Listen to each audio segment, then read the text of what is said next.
Nick, it was quite a comeback for your team yesterday, and you could sense the emotion from you afterwards. What made you so emotional about seeing Jalen Hurts have that opportunity and then come through? Well, it's really kind of unprecedented in college football for a guy to go win 26 games and then not have his job anymore. He's done so much for this program. I think he's handled things with such high character and class in the way he's supported his teammates this year. It was great to see him get an opportunity, even though Tua has been one of the best players in college football all year long. It was great for Jalen to take advantage of the moment, and he did a fabulous job when he got the opportunity to get in there those last two drives. And what do we know about Tua's injury right now and where that stands? Right, well, we did an MRI this morning. He has a high ankle sprain. The way we've treated those here, and we think Dr. Andrews and Dr. Kane do a really good job with our players, is to scope those things, and it helps the healing process. Most of the guys that have had this done, it's about a 2-week deal. So hopefully by the time we start practicing again, Tua will be back on the field and ready to go. You had this matchup against Oklahoma, and like your offense, they too have been among the most dynamic offenses in the country. I think many would say your two offenses have been the two best. How much have you seen of Oklahoma and Kyler Murray in this offense? Well, I haven't seen a lot, but I've heard a lot, and I did watch a little of the game yesterday before we went to our game, and they're pretty a dynamic group. They've got a lot of weapons. They make a lot of explosive plays.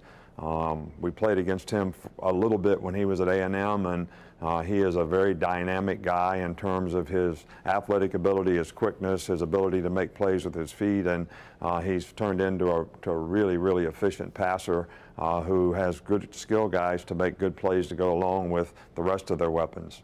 Coach, I'm just curious, the story about Jalen it's almost a Hollywood script. What did you say, if anything? I know things happened very quickly when he went out, or maybe after. Was there an exchange with you and him about the moment before or after that you'll always remember? Well, what I said to him when we went out on the field, I said, this is your time now. All right, this is what we've talked about all year long, that this may happen at some point in time, and you're going to have the opportunity. That's why we've played you a lot to get you ready for this. This is why you've worked all year to improve, and Jalen has improved a tremendous amount this year. So it was great for me to see. I love both of these guys. They've done great things for our program, and I hate it that Tua got hurt in the game, but it was very, very emotional for me to see Jalen have the opportunity and take advantage of it, and our team and our fans respond to him in a positive way. Along those lines, Nick, as the last Hail Mary from Georgia fell incomplete, the camera cut to you, and Jalen reached in, sort of kind of hugged you and said something to you. In that moment, do you remember what he said? I didn't, because I was in a position for some reason that I couldn't see whether the ball was incomplete. I saw it get tipped, but I didn't see where it went. So I didn't know if they caught it, we caught it, nobody caught it. So I was a little bit like, and we've lost games. I've lost games as a defensive coordinator and head coach on those, and won games on those kind of plays. So I never take them for granted. So I wish I would have hugged them back, and I certainly would have if I'd have known that ball was incomplete, but it took about 2 seconds for me to figure it out. Well, your team had blown out everybody, and yesterday was a completely different type of test. How does that benefit your team going into the playoff? I think there's a lot to learn, but I think people sort of characterized our team as a little bit of front runners because we always got ahead in games and didn't ever have to play from behind, really didn't get in that many close games.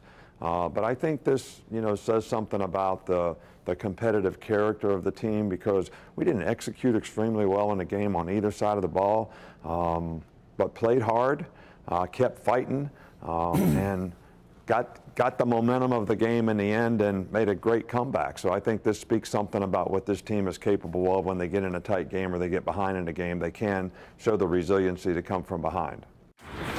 What are your initial thoughts about facing Alabama?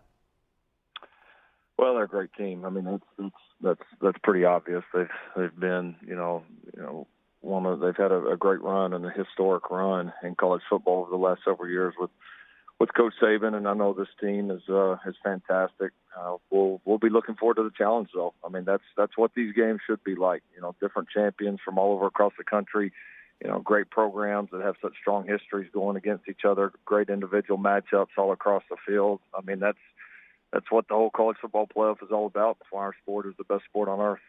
Capital One Orange Bowl's on December 29th, Alabama and Oklahoma. Lincoln, we've talked a little bit about this, that the football's changed a bit, and there are some that might look at the numbers that your defense has allowed at times this year and wonder about it, but the game's changed. I even had a friend compare it to the way the Golden State Warriors win in basketball, that if you can score that much, that your defense doesn't have to be old school. What do you think about where we are, state of the sport, and how it impacts the ability to win a championship?